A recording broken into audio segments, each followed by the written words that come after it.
En 2023, environ 15 000 films sont sortis dans le monde, et parmi ces 15 000, j'en ai vu 129. Aujourd'hui, je vous parle des 5 pires. On commence avec Fast X, le dernier film de la franchise Fast and Furious.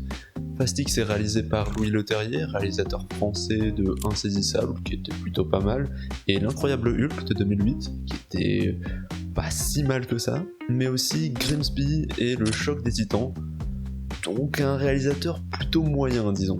Mais sinon, le film, c'est l'histoire de Dom Toretto qui se fait avoir par un génie du mal interprété par Jason Momoa, et c'est à peu près tout ce que je peux vous dire sur le film, parce qu'en fait, l'histoire, on s'en branle pas mal. Dans les Fast and Furious, ce qu'on veut voir, c'est des courses et de la bagarre.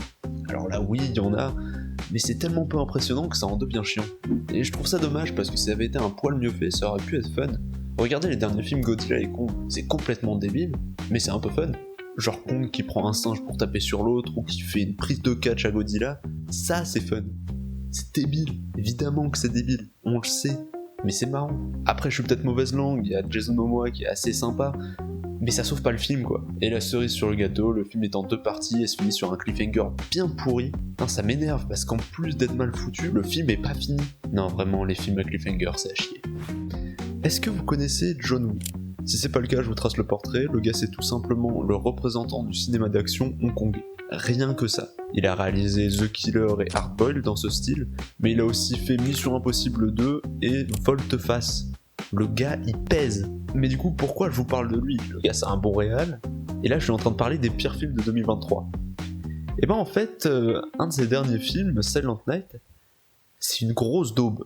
Bon, en gros, Silent Night, c'est l'histoire d'un type qui perd son fils et la parole pendant une fusillade entre 2 gangs. Et tout le film, on suit le père qui va préparer sa vengeance et finir par se venger. Et nous, on adore la vengeance. John Wick, Taken, The Crow, c'est trop stylé la vengeance. Et malgré le passif de John Woo, avec ses scènes d'action bien chorégraphiées et dynamiques, et ben le film est chiant. C'est pas particulièrement bien filmé, l'action est moyenne au mieux. Non, franchement, je suis déçu.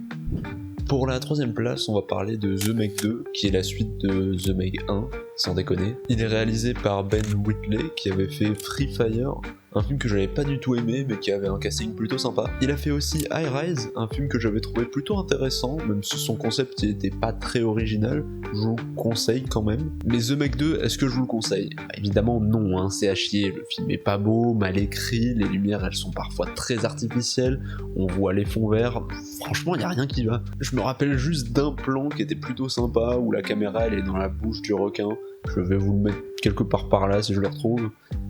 Mais à part ça, vraiment, c'est nul. Et me demandez pas pour l'histoire, hein, c'est vraiment un requin, Jason Statham, voilà.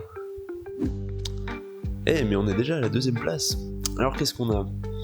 On a un film qui a pas mal fait parler de lui à sa sortie, Cocaine Bear. C'est à chier. Je suis désolé, je sais pas ce qui s'est passé avec le film, il y a eu un genre d'engouement chelou, et il y a pas mal de gens qui ont l'air de l'apprécier, mais le film est mauvais. Je crois que le seul truc que les gens ont bien aimé, on va dire, c'est le concept. Et le concept du film, c'est qu'il y a de la coke qui tombe d'un avion et qui atterrit dans une forêt. Il y a un ours qui en prend, il devient fou, il bute des gens. Voilà. Sinon, le film est réalisé par Elizabeth Banks.